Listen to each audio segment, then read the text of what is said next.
have my parts all together and my arrangement finalized.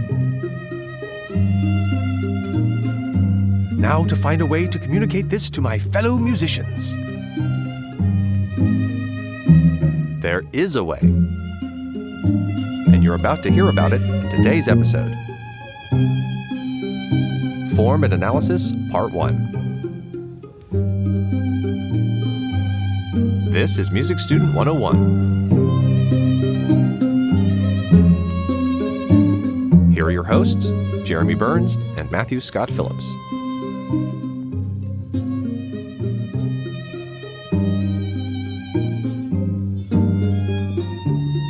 Okay, everybody, before we get too far into this podcast series, we should probably take a little bit of time to discuss form and analysis, because you'll often hear us probably referencing that, hey, this is the A section, this is the B section, this is strophic, this is binary. What does all that mean? All of that means so many different things, and understanding what these forms means is important, not just in passing your theory class, but this is where you get into the stuff that allows you to understand what's going on at a concert of music better. If you can sit there and hear, what's going on in the form, you're going to be a lot more aware, a lot more in tuned, and believe it a lot more interested than you would be if you're just sitting there and it's kind of all of a wash. Music is not just one chord after the next. It's not just a series. There's a method to our madness, and a lot of that method is expressed in form. So this stuff is very, very important. You'll talk about it really all your music academic life. It never really truly goes away. It's one of those things that's always there in the background and always something that you should be thinking about.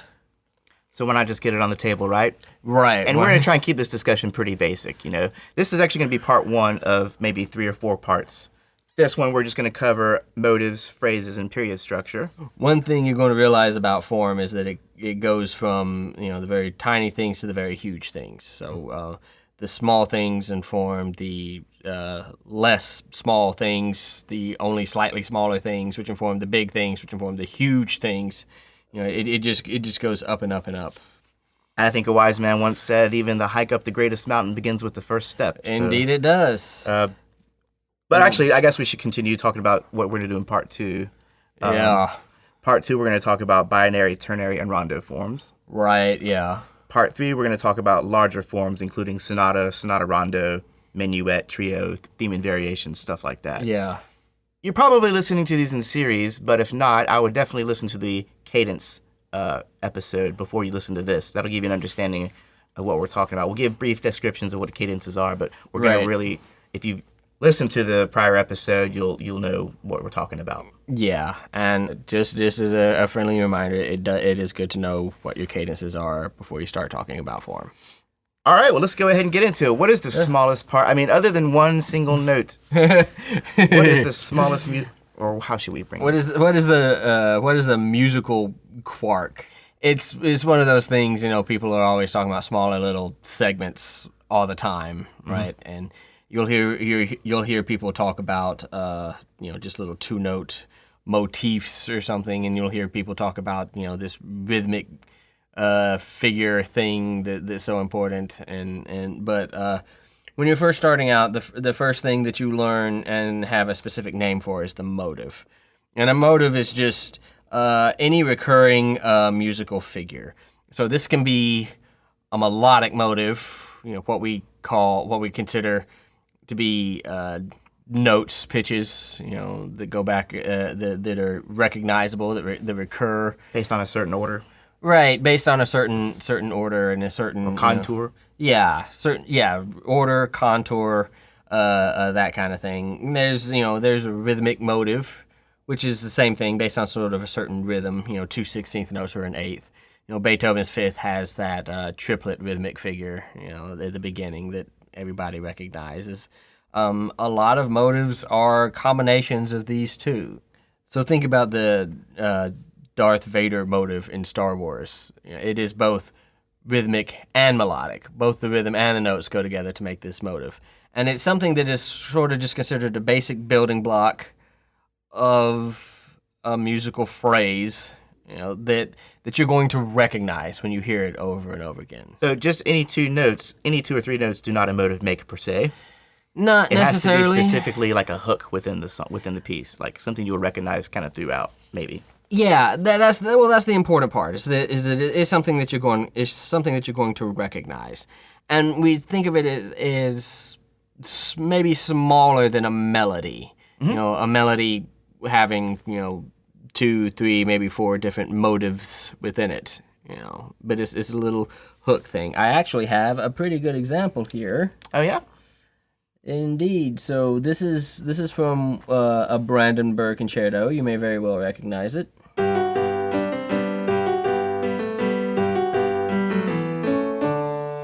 So here we have a melodic / rhythmic motive. We have this 2/16 and an 1/8 note sort of rhythmic motive. Ta ta ta ta ta ta ta. Right. Yeah. But then we also have the neighbor note kind of melodic thing. Da da da da da da. And so this, if you've heard this Brandenburg concerto, this happens over and over and over again. And this is basically what we mean by motive. Nice. Let's hear it again.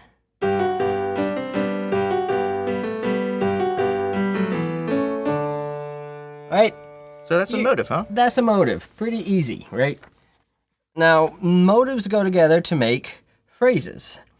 And phrases are any type of... We sort of think of them as a musical statement. But they're things that always end in some kind of cadence. To give you a brief explanation of what a cadence is. The strongest cadence generally is what we call a perfect authentic cadence. Well, a cadence being more to the point, kind of like the ending thought, or Right, yeah. So the cadence is a moment of pause in the general overall harmonic motion of the music. So, depending on the strength of that pause and how hard it is to pick it up going again, we sort of rate cadences by varying degrees of strength. Okay. The strongest being a perfect authentic cadence, in which 5 goes to 1 in the bass, 7 goes up to 1 in the melody, and so this is very, very strong. It has a very large sense of finality to it. So the melody will end in the tonic, and the bass will end in the tonic. And both of those will have been approached by 5 and scale degree 5 and scale degree 7. Got it. Yeah. Imperfect authentic cadence, that melody situation is anything but that. So if the melody is not approaching the tonic from the leading tone, in other words, going from scale degree 7 up to scale degree 5, but it is in every other way a dominant to tonic move, then it is an imperfect authentic cadence. Got it. So it can still land on 1. It's still a 5-to-1 cadence. Right. Yeah. But because of those previous factors not being there, Right. it's not the true perfect authentic. Right, yeah. Generally, scale degree 1 is not in the melody in an imperfect authentic cadence. That's the big thing. You will hear other definitions and other things about the imperfect authentic cadence, but that is the one thing that, if you went 5-to-1, but then there's scale degree 3 or scale degree 5 in the melody, then people are going to want to call that an imperfect authentic cadence. Then there is the half cadence. Generally considered the weakest. It just is a pause on 5. It just leaves you hanging. Just leaves you hanging, and that's why it's considered so weak. And then there's the deceptive cadence, 5 to 6. It is deceptive. You think you're going to go back to 1, but you end up going back to 6. My personal favorite. Yes, and yeah. And then there's the plagal cadence, the 1-4-1, the amen cadence. So the tonic is actually in the preceding chord. Right, yeah. It's the 4 chord resolving to the 1 chord, right? Right, yeah. But the scale degree 1 is in the 4 chord, so Yeah. it's just staying still, and it's the 4 going down to 1 in the bass. So there's a little bit of tension release, but not quite like the authentic cadence or the perfect. Yeah, authentic nothing cadence. like that. Yeah. Real quick, give me the examples and abbreviations of each of these cadences. PAC, That's the perfect authentic cadence. IAC, Imperfect authentic cadence. HC, Half cadence. DC, Deceptive cadence. and PLC. Plagal cadence. Yeah. Those are the abbreviations that everybody uses. Well, that's a nice little discussion on cadences, I think. So enough to continue our discussion on phrases. Yes. So musical phrases end in a cadence. Now, phrases themselves can be broken down into sections, basically of what we might consider melodically independent material. I'm going to play a really short track of a couple of phrases, and we're going to be coming back to this a couple of times, so don't feel like you have to understand everything about it. But listen to see if you can hear where the phrases maybe begin and end.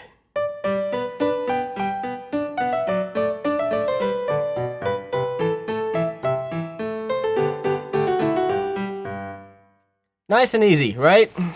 Yeah, I think I can take a crack at that, man. Okay, so what do you think? Play it one more time for me. So this is the first phrase. First phrase. Second phrase. Mm-hmm. Okay. So the first phrase, what I heard was the motive, the idea, but at the end or the resolution of that phrase, it wasn't quite as complete. So I would say that would be a half cadence because it sounded like a 5. Sure. And then the second phrase was certainly more complete. Now, I don't have quite the ear to have told you just off memory if that was a perfect authentic cadence or but I think it was definitely an authentic cadence because I got that feeling of resolution. And maybe even a perfect authentic cadence, considering the melody do ti la ti do, right? Mm-hmm. Do ti la ti do. So it ended from 7 resolving to 1. Right. So we've got 2 phrases here. Okay. One that ends on a weaker cadence, right? Technically, that's an imperfect authentic cadence because if you listen to the bass line, there is actually a 1 chord there.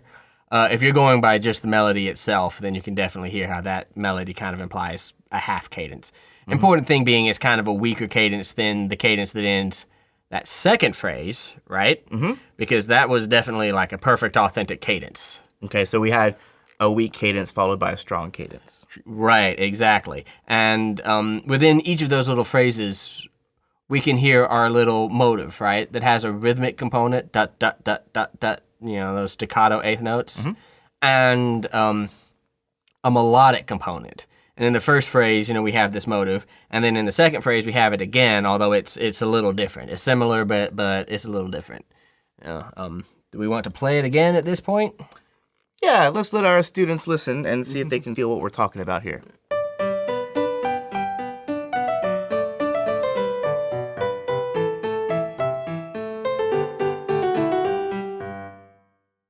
Okay, so now I'm starting to feel like we got more of a sentence than just a couple of words grouped together. Right. So you can hear that we've got 2 phrases here, and each of those kind of have 2 parts, right? We have that main sort of motive, that thing that we recognize, da da da da da da, and then it's got a little 16th note trail at the end, and that happens both times. Mm-hmm. So those little 2 things can be called subphrases, whereas one is our motive, and the other one is sort of the answer to our motive, They are part of the phrase because the phrase ends when you hear a cadence. Yes. Yeah. Definitely keep that in mind. Don't call a subphrase a phrase. The phrase is what happens when you get a cadence. When I'm listening to a piece and I want to have a really good understanding of what the form is, I will listen for cadences first. If I'm following along in the score and I'm supposed to be telling someone what the form is, I will mark, if I can do that, I will mark on the score every time I hear a cadence, because that's going to break everything up into phrases, right? Because the phrase ends with the cadence, and then everything becomes a lot more clear once you've gotten that first little step done. Can we fairly liken a cadence to the punctuation mark on a sentence? Absolutely, you can. That's actually a great analogy. So, a half cadence is sort of like a comma, where a perfect authentic cadence might be more like a period. Copy that. Or more like an exclamation mark or something, whereas an imperfect might be a period. Or I dig that. You get the idea, though. Yeah, music is a language. It's got a rhetoric, and it's amazing how often I'm reminded of that. Very good, sir. So we've got our motives that can also sort of be subphrases. Sometimes a motive is a subphrase. Sometimes a subphrase has a couple of motives. It gets a little gray. But basically we have our motives. They group together into subphrases, and then they group together into phrases, which are things that are moving towards a cadence. Okay. And you start a new phrase when you after after a cadence. And then phrases go together to make something called periods. So when you hear the term period in the context of musical form, you can think of this as sort of a musical sentence, right? That has been created by our little punctuation marks of a half cadence comma and an authentic cadence period and things. So it is two or more phrases that go together and end on some kind of conclusive cadence, usually like a perfect authentic cadence or an imperfect authentic cadence. What's important about the cadence that ends a period is it's stronger than the cadence in the middle. So you have a phrase and you have a second phrase in the most typical formation. That cadence that ends the second phrase has to be stronger than the cadence that ended the first phrase. Or the preceding phrase, or any preceding phrase, or it usually needs to be the strongest cadence of the whole thing. So you can have in a basic period structure two phrases: half cadence PAC, half cadence IAC, IAC PAC. IAC being imperfect authentic cadence, and these are almost universal abbreviations by now. Yeah. So let's listen to our thing one more time. Are we getting sick of this example yet? Is this the same one we heard? It's the same one. Well, okay, what are we listening for? Let's see if you think this may be a period or not.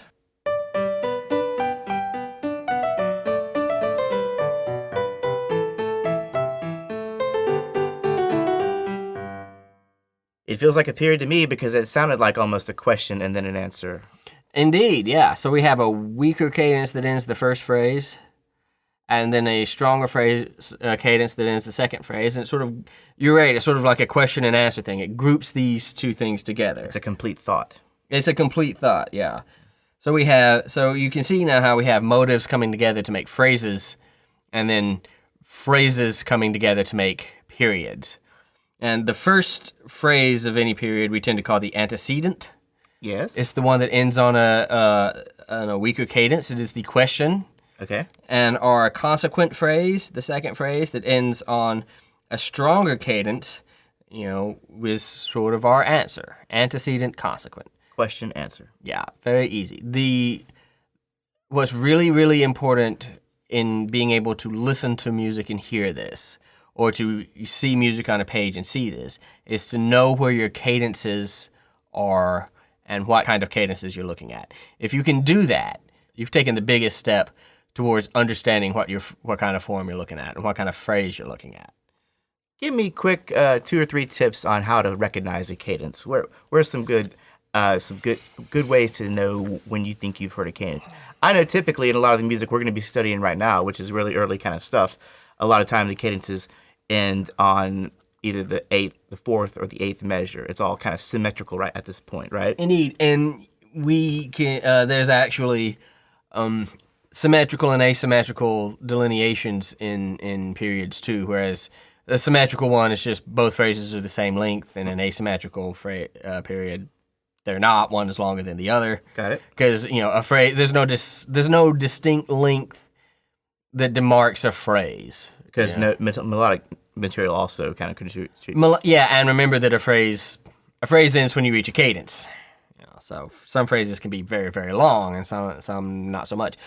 But in general, you do have a great point there. Things kind of get divided up into twos.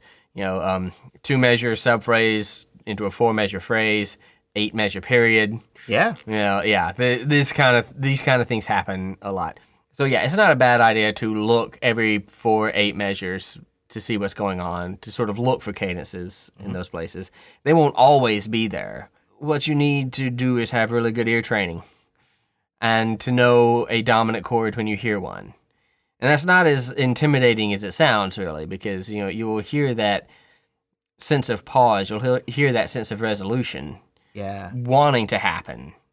When pulling towards a certain direction. Right, yeah. Then you don't get that, and that's a half cadence. Yeah, it's like Yeah. as opposed to Yeah, and it sounds like a comma. Best thing to do is start off simple. Don't try to listen for the cadences in Mahler. Try to listen for the cadences in Mozart piano sonatas. Yeah. Especially the first few phrases. They certainly aren't simple. It's still Mozart, but these structures are clearly delineated in Mozart, so you can listen to those and get a good sense. Perfect authentic cadence, any kind of authentic cadence, is has that sense of finality. Something ended, not the whole piece, but something definitely ended. With that perfect authentic cadence. Hearing between an IAC and a PAC is a little more difficult. Very often you have to know whether or not you heard the tonic in the melody, whether you heard scale degree 1. The trick I like to use, sing that note that you heard. Yeah. Sing that note that you heard in the melody, and then try to sing down to 1. Got it. If you can sing down to 1, then you were on scale degree 3, or maybe you were on scale degree 5. But if you try to sing down to 1 and you find that there's nowhere to go, you're on 1. So perfect authentic cadence. Kind of cool. Right? Kind of cool. Yeah, it sounds a little cheesy and dorky, but as we've said before, if you were afraid of being dorky, you should never have majored in music, because you're just going to have to deal with that. Even if you started off as a cool garage musician, you're going to have to become dorky at some point. Yeah. If you're going to stay in this program. Just unavoidable. We are nerds. We are nerds. And it also sounds like something that's taking a whole lot of time, to figure out a single note, and the rest of the music might be passing you by, and that can definitely happen, but it's something that will get easier the more you do it. Yeah, it's one of the early labors of analyzing pieces of music. Right, yeah. And when you've done it more, when you've got more practice at it, these kind of things come much more quickly. You recognize that tonic note, or, not the tonic note. You recognize the difference between landing on do and landing on mi much more quickly than you did in the beginning. It gets easier. So to reiterate for where we're at this point, we talked about motives and how they make up phrases, and then how phrases make up periods. So that's kind of where we are in this discussion. You want to go ahead and talk about the different kinds of periods? I think we should. So a parallel period would be a period in which the beginnings of both phrases are similar.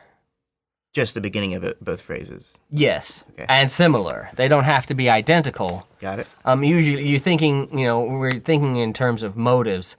If the same motive starts both phrases, then it's generally going to be a parallel period. Case in point,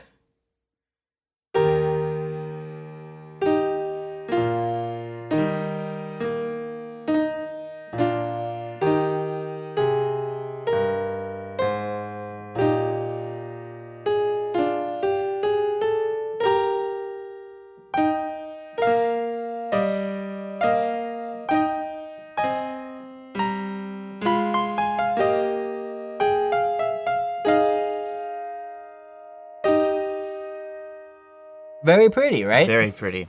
Yeah. So what did we notice about these phrases?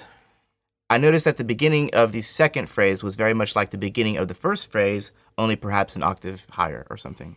Yeah. What happened is we added the main melody, doubling at the octave there. So rather than just playing it on one note, we're playing in octaves, but otherwise the same melody, right?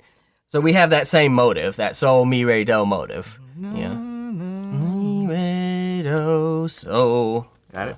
Yeah, I'm gonna try not to sing on this podcast anymore. Sometimes you gotta though. Sometimes rating, our downloads are gonna be like 0 in all the podcasts where I sing. We call that a parallel period, where those two phrases began in similar fashion. What else did we notice about it? What can we say about the cadences, just for practice's sake? Well, I did feel like I got more of a resolution or completion at the very end of the piece. Mm-hmm. Gosh, I can't remember exactly what the first cadence was like, though. Want to hear it again? Let's hear it again. Listen Let's for hear it cadences this time.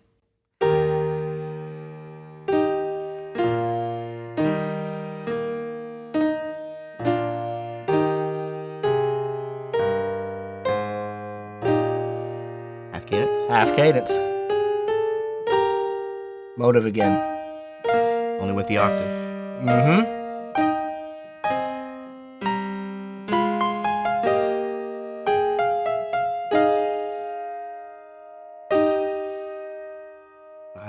Right there. 5-1.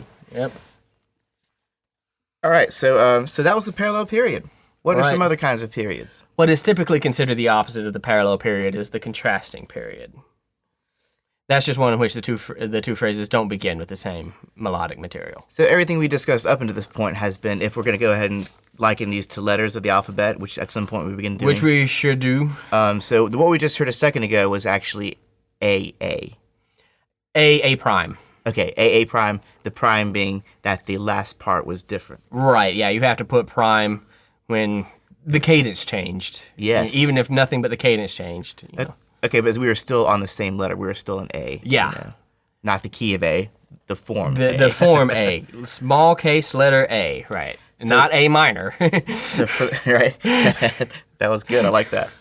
But for the first time, we're actually moving on to get a new letter. We're going to get a B in here. Yeah, we're going to get A, B. Let's hear that. And we've sort of, spoiler alert, this is going to be a contrasting period.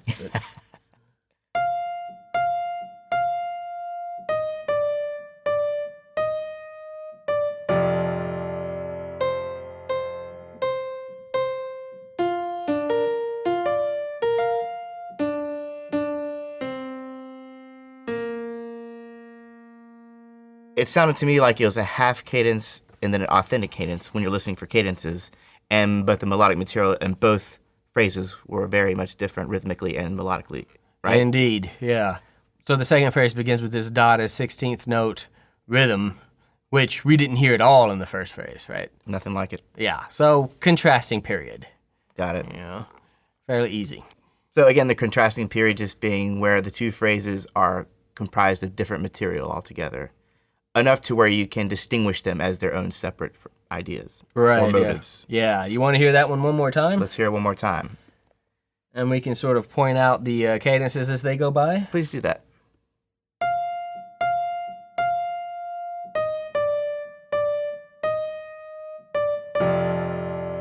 Half cadence. Yep. Question? Second phrase. That felt Perfect complete. authentic cadence, yeah. Yeah. Very good. Very simple stuff, right? So that was the contrasting period. So everything we've been talking about so far basically they're kind of in groups of two, question, answer.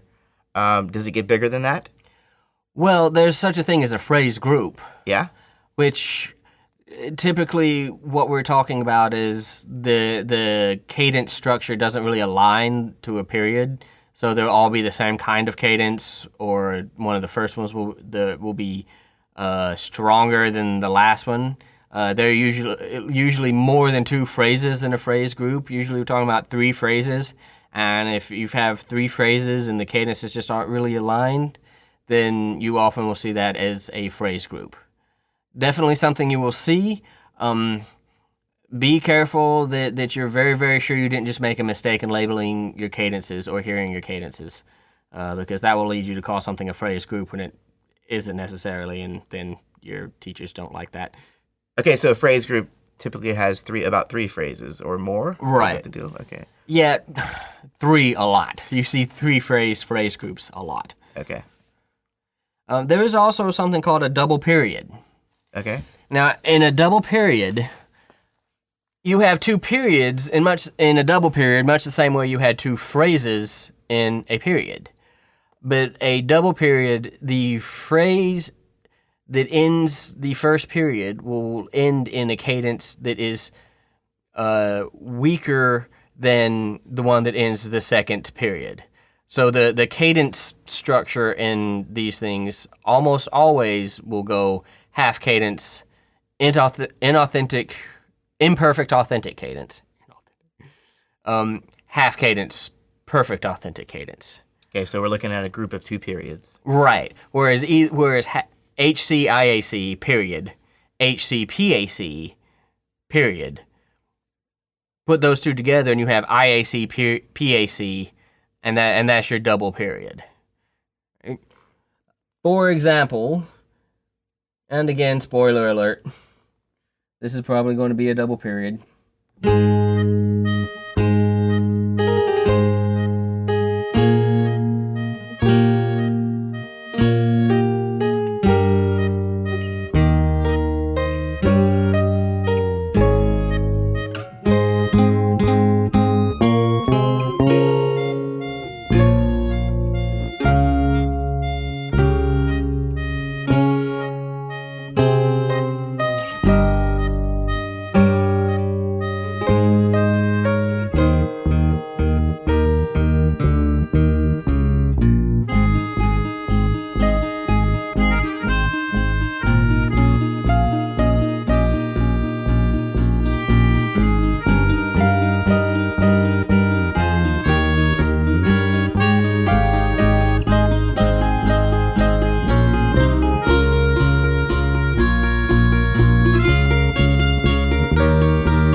Okay, now we realized that was kind of a long piece, so we're going to offer you the option to rewind it and listen to it again by itself. Yep. But this time we're going to go ahead and play it again and comment as we play and kind of walk you through it a bit. Does that sound fair, Matt? Yeah.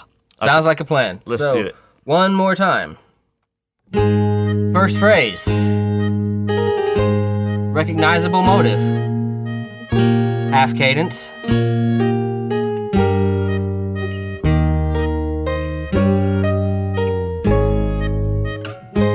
Imperfect authentic cadence. Imperfect authentic.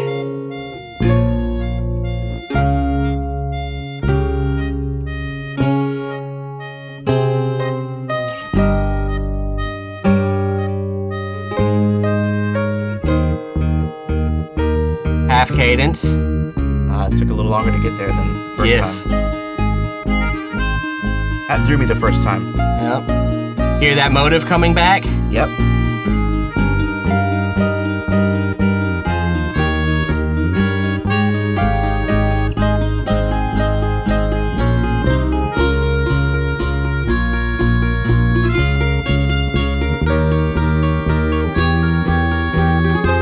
What kind of cadence was that? Deceptive. Indeed. Because I wanted to hear it and they didn't give it to me. They gave me something else. Yep. And then we have our perfect authentic cadence at the end. Cool. That I was jabbering over. Yeah, that's okay. But you get the idea, right? I think I do get the idea. Hopefully you all get the idea. So we had a half cadence, followed by an IAC. Imperfect authentic cadence. Imperfect authentic cadence. And the first phrase of that second period was a little bit longer. Yes, that's what threw me because I was listening for symmetry and I didn't get it. Yeah, so you won't always get it. Remember, a phrase ends when you reach your cadence. Very good, very good. This is a 19th century piece, so yeah, they're playing a little loose and fast with your assumptions about where the motive should come back. Not in the first phrase of the second period, but in the second phrase of the second period. Interesting. They may not have pulled that trick 200 years ago. Or might they have? Mozart wouldn't have done that. Yeah, okay, yeah, right. Mozart wouldn't have done that because he would have had a lot of stuffy Viennese nobles, snorting their nose at him and harumphing grumpily. Can't have harumphing. Can't have harumphing, no. All right. Yeah, so that is a double period.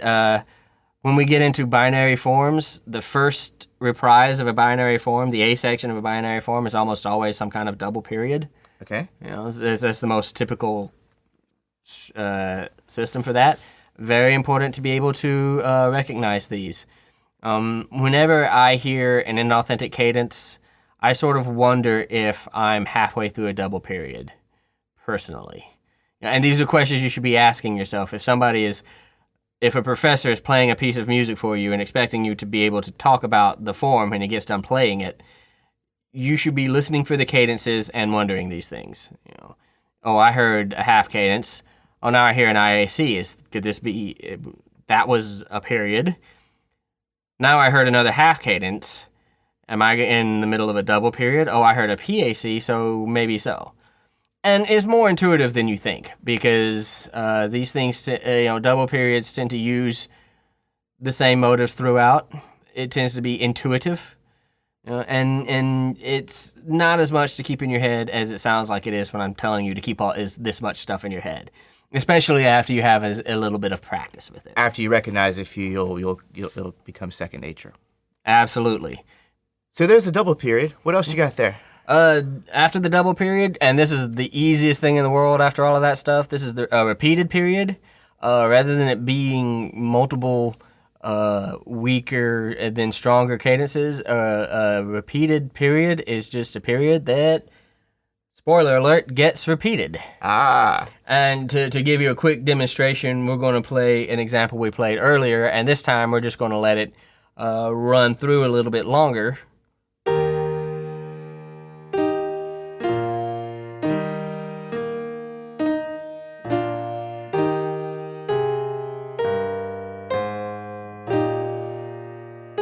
Our half cadence, we ended in scale degree 2 in the melody. Mm-hmm. Our next phrase.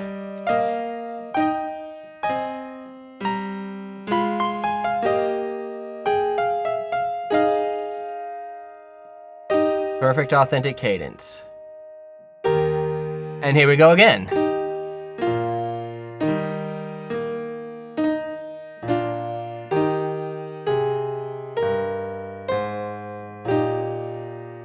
Is that 5?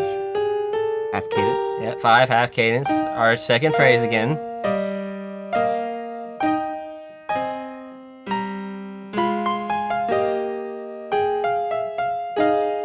And our perfect authentic cadence again. Got it. So it just played a parallel period and then played it again. And that is literally the repeated And that is the repeated period. period. Be careful. The only thing about repeated periods, be careful that you're not listening to a repetition because of the form. Because, for example, when we talk about binary forms, a lot of times the A section is repeated, and that repeat isn't really considered as counting towards the form structure. Whereas a repeated period would be. Best way to know that is repeated periods are usually more written out. But just be careful of the difference in a repeated period and a period that's being repeated because of the form. We can get into things. So there's such thing as a double parallel period, which is different from a parallel double period. Ooh. That sounds like a possible speed bump that could confuse a few Yeah, it people. gets a little confusing. So one is two parallel periods that have become a double period, right? So in the first you have a parallel period, which means its two phrases begin with the same material. Yep. And another parallel period, which means, that is a double parallel period. Got it. 2 parallel periods in a row. Yes. Whereas a parallel double period, you have a double period in which phrase 1 and phrase 3 begin with the same material. Ooh, okay. Yeah. Let's keep that in mind, shall we? If you understand all that, you're in a good shape. You are. Listen to this podcast again if you need to. I probably will. Okay, so I think we've discussed this pretty well. We've covered a good bit of it, and we should just do a quick recap. Yep, quick, dirty recap. A motive. That's one of the smallest ideas of music possible. Usually 2 or 3 notes, melodic ideas or rhythmic ideas that convey a mood that is often repeated throughout the piece of music. Right, and it is recognizable. Recognizable. Big thing about, that's what people really mean when they say motive. It's something that's recognizable when you hear it again. Today we call it the hook, I believe. Yeah, today we call it the hook. Exactly. Okay. Phrases. A phrase, well, the next step up would be 2 motives go together or more to make a phrase. So a phrase, whereas a motive might have been a word or a group of words, a phrase is more of a sentence. And it ends in a what? Often ending in a cadence. Yes. And cadence we can look at as the punctuation point of that sentence or the punctuation mark of that sentence. Right. The holy grail of all cadences. The perfect authentic cadence. And then slightly less perfect. The imperfect authentic cadence. Both still being 5-to-1 resolutions. Right. Next, the half cadence. Which is just a pause on the dominant on 5. Making you want more. Right. And then there's the deceptive cadence, where you wanted more and you're giving something differently. Right. It moved from 5 to 6. There's the plagal cadence, which we haven't discussed in this podcast, but we have discussed in previous podcasts. Right. Refer to previous recordings. Right. So those are all the phrases and what they kind of mean. And then so next up, you take phrases, group them together, and you have Periods. the periods. Is a musical sentence. So 2 or more phrases that go together. The last one ending on some cadence that was stronger than the ones before it. As to complete the thought with a good period or exclamation point. Indeed. Like the completion of a sentence. Right. Our first phrase in a period is often called the antecedent. Or the question. Our second phrase is called the consequent. Or the answer. Indeed. So a parallel period Is going to have 2 phrases that begin with similar melodic material. So think about AA or AA prime. A prime. Okay. Contrasting period. Is going to have 2 phrases that consist of different melodic material, or that begin with different melodic material. So the first phrase being A, the second phrase being B. Right. Okay. A phrase group. A phrase group is a group of phrases that don't conform to a period, essentially. Okay, and then the double period? Double period is two periods that go together the same way two phrases would to make a period. The middle cadence 2 in the overall double period is going to be weaker than the cadence at the very, very end. Or on 4, is that if 2 is... Yeah, the fourth cadence. Okay, Yeah, so you'll have, for example, phrase, half cadence, phrase, imperfect authentic cadence, phrase, half cadence, phrase, perfect authentic cadence. Got it.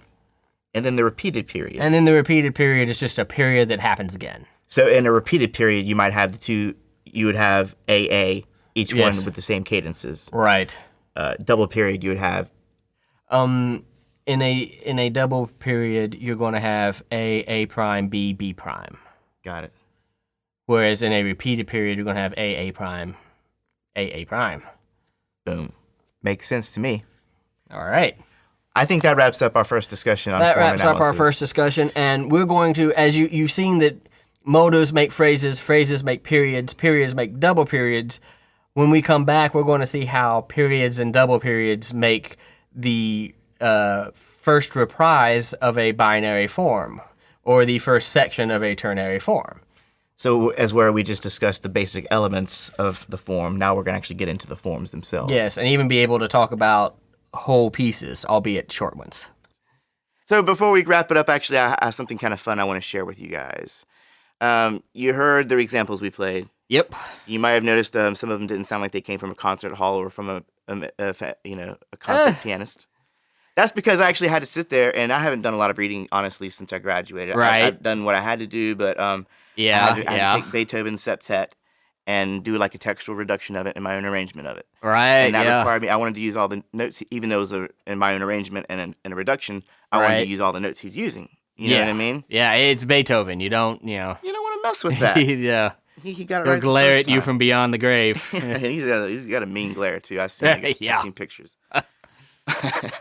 But it was a cool challenge for me because I actually got to sit there and read music, and it was a septet, and then I think it was a double bass, cello, viola, bassoon, clarinet, and there's a couple of, maybe one more thing I'm leaving out. But Like a flute or something. maybe so. Yeah. But either way, it was cool to have to go in there and deal with all the different clefs and all the different transpositions within the same piece of music, and it was a big challenge for me, honestly.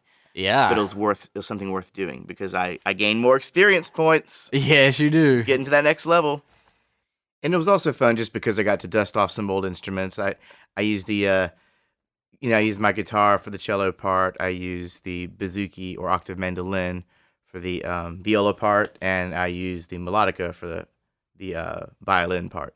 And we appreciate you doing that. That was a copyright issue, right? That was the main thing. I wanted to avoid copyright because we had some really pretty recordings that we were going to use, and we just decided that when it comes But we'll to put the music- name of that septet on in the show notes or on the website, so that if you want to go look up, there are some beautiful recordings of that septet. So if you want to go look it up and listen to it, it's a great, fun little piece of music. Yeah.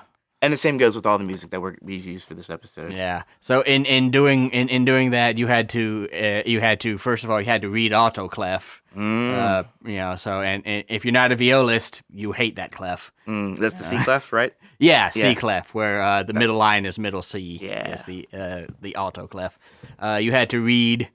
A horn is in F, right? So you had to read a transposed score, which is probably something we should talk about at some point. Yeah, transposition. Yeah, and you had to also read a B flat transposition for the clarinet, right? So, And I think I mentioned before that as a bassist, and that's the cop out, I know, but I just don't mess with flat keys, man. I do not mess with flat keys. Bassists, bassists and guitarists, we're not as big on and bassists that play with guitarists, definitely don't seem to mess with flat keys a whole lot. Mm-hmm. I think bassists that play in jazz bands and things will mess with flat keys more because they're playing with horn players, Sure.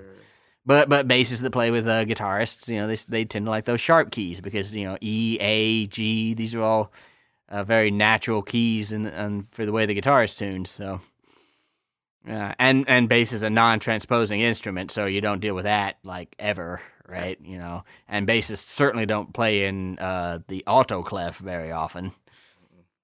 The only people who do are violists. Right. Violists love that clef. That's their home clef. Pretty much everybody else, it seems like, looks at alto clef and goes, "What? Oh, What? man. Oh man, yeah, Got to learn a whole new acronym. yeah." But anyway, all that to say was it was a good experience. It was daunting at first, and I'm glad I did it. I challenged myself, and I walked away a better musician for it. And if you're looking for ways to challenge yourself, that might be one way to do it. Get your hands on some of the works from the old masters and make your own arrangements. Use your own instruments. If there's not a podcast that is released 2 weeks from today, it's because we are going to get back in the cave and record a whole lot more. Matt has a summer break coming up. Where I'm teaching slightly less and Yeah. can get back into the podcasting and yeah. So stay tuned. Don't go anywhere. We intend to do this for as long as we can because I enjoy the hell out of it. Absolutely. We'll be back soon.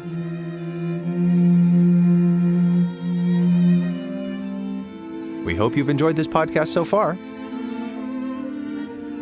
To stay informed, subscribe to this podcast.